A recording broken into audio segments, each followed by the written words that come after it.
আসসালামু আলাইকুম এভরিওয়ান, সবাই কেমন আছেন? আজকে আমি নিয়ে এসেছি ভীষণই মজাদার একটি মিষ্টির রেসিপি। এটি হচ্ছে গাজরের মিষ্টি।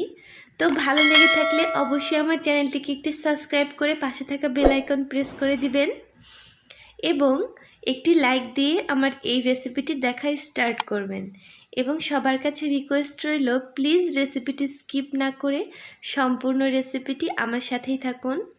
তো চলুন দেখে নেওয়া যাক ভীষণ লোভনীয় এই মিষ্টিটি তৈরি করতে কি কি লাগবে। তো মেজারমেন্টে আমি এখন বলে দিচ্ছি।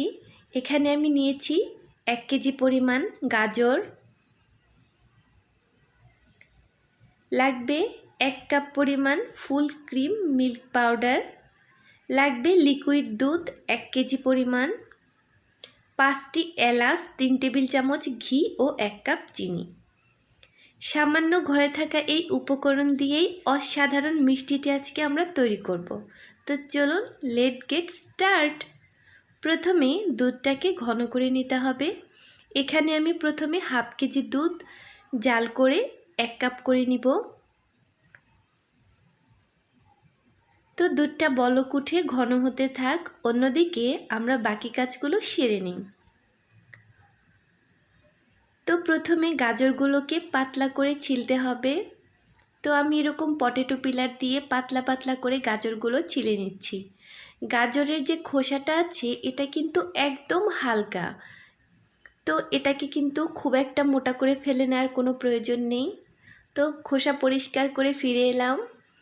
এবার সবজি কাটার যে গ্রেটারগুলো থাকে সেটার নিচের চিকন অংশটা দিয়ে আমি এখন গাজরগুলোকে গ্রেট করে নেব।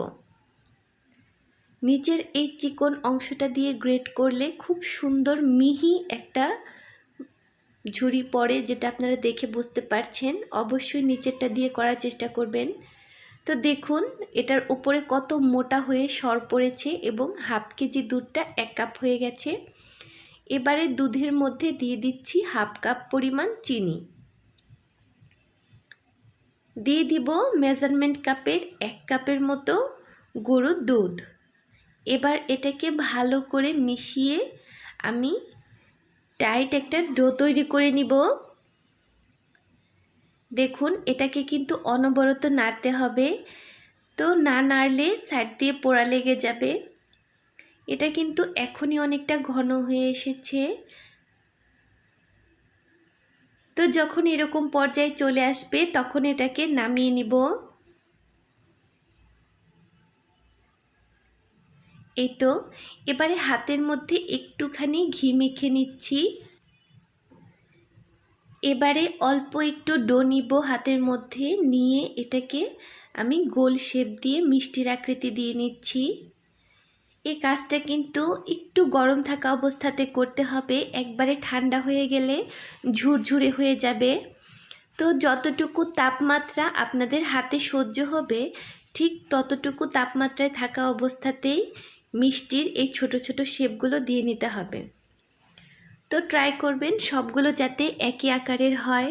খুব একটা গোল না হলেও সমস্যা নেই, কারণ এটাকে কিন্তু আমরা পুর হিসেবে ব্যবহার করব। তো এই সাইজ করে আমি সবগুলো বানিয়ে নিলাম, মোটমাট 10টি হয়েছে। এবার নেক্সট প্রসেসটি শুরু করব। তো এবারে আমি প্যানের মধ্যে দিয়ে দিচ্ছি 2 টেবিল চামচের মতো ঘি। অবশ্যই ভালো ব্র্যান্ডের ঘিটা ব্যবহার করার চেষ্টা করবেন, তাহলে কিন্তু ফ্লেভারটা বেশি ভালো আসবে। ঘিটা একটু মেল্ট হয়ে এলে এর মধ্যে দিয়ে দিব গাজর কুচিগুলো।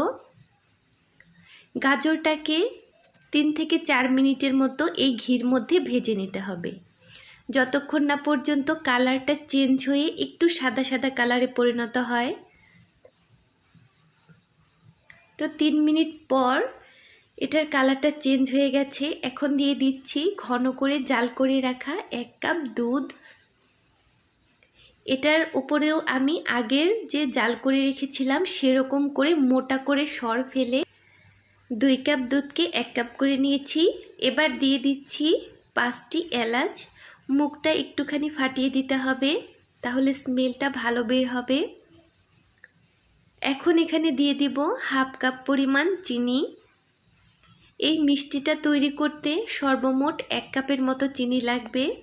হাফ কাপ আমি আগে ইউজ করেছি যে ছানাটার মিষ্টি তৈরি করেছিলাম সেটার জন্য, এবং হাফ কাপ আমি এখানে ইউজ করলাম। এর চাইতে কম দিতে যাবেন না, তাহলে খেতে ভালো লাগবে না। যারা বেশি মিষ্টি পছন্দ করেন তারা বাড়িয়ে দিতে পারেন। তো এখন এখানে দিয়ে দিচ্ছি সামান্য একটু পরিমাণ জর্দার রং। এই জর্দার রংটা দিলে কিন্তু কালারটা অনেক সুন্দর আসে।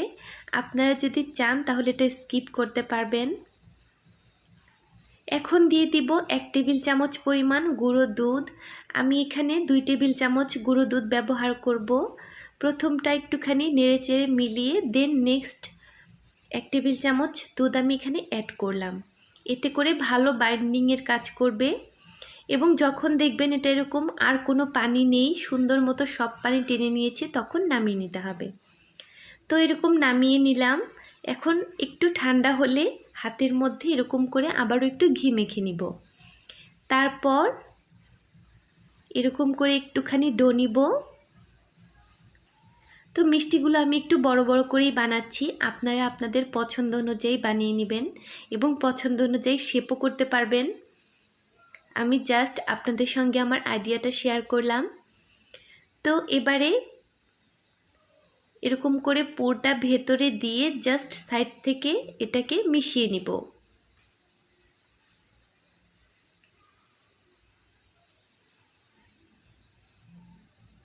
তো এরকম হালকা হাতে মিশিয়ে নিয়ে তারপর 2 হাতের তালু এরকম হালকা করে প্রেস করে করে মিষ্টিটাকে একটা রাউন্ড শেপ দিয়ে নিচ্ছি। এই তো আমার কাছে এরকম রাউন্ড শেপের মিষ্টিগুলোই দেখতে বেশি ভালো লাগে, সেজন্য আমি এরকম শেপ দিলাম। আপনারা চাইলে আপনাদের পছন্দ অনুযায়ী শেপটা দিতে পারেন, কোনো সমস্যা নেই। বোঝার সুবিধার জন্য আমি আরও একবার আরেকটি বানিয়ে দেখাচ্ছি। তো সেমভাবে আমি একটুখানি ডো নিলাম, এবং এর ভেতরে যদি কোনো এলাচ থাকে সেটাকে এরকম করে এই মিষ্টিটা তৈরি করার সময় ফেলে দিতে হবে। তো মাঝখানে একটুখানি এরকম গর্ত করে পুরটা ভেতরে দিয়ে দিচ্ছি, এবং সাইড থেকে এরকম করে হাত দিয়ে এটাকে উঠিয়ে দিতে হবে। দেখুন এরকম হালকা করে প্রেস করলেই কিন্তু এটা মিলে যাবে। তো এটাকে তৈরি করে নিলাম। দেখুন কতটা সুন্দর হয়েছে মিষ্টিটা দেখতে। এটাকে এখন আমি আধা ঘন্টার জন্য নর্মাল ফ্রিজে রেখে দেব। ফিরে এলাম আধা ঘন্টা পর। এখন কিন্তু মিষ্টিগুলো অনেক টাইট হয়ে গেছে। যে কোনো ডেজার্ট আইটেমই কিন্তু একটু ঠান্ডা হলে খেতে খুব ভালো লাগে। এই তো কেটে দেখাচ্ছি। দেখুন এর ভেতরটা কতটা সুন্দর হয়েছে। তো আসছে শবে বরাতে, অবশ্যই আপনারা এটি ট্রাই করবেন, এবং ঈদের মধ্যে কিন্তু সাইড ডিশ হিসেবে এই ডেজার্ট আইটেমটি রাখতে পারেন। ছোট বড় সবাই এই রেসিপিটি পছন্দ করবে। তো আশা করছি আপনাদের ভালো লেগেছে। ভালো লেগে থাকলে প্লিজ একটি সাবস্ক্রাইব করে দিতে ভুলবেন না। আসসালামু আলাইকুম।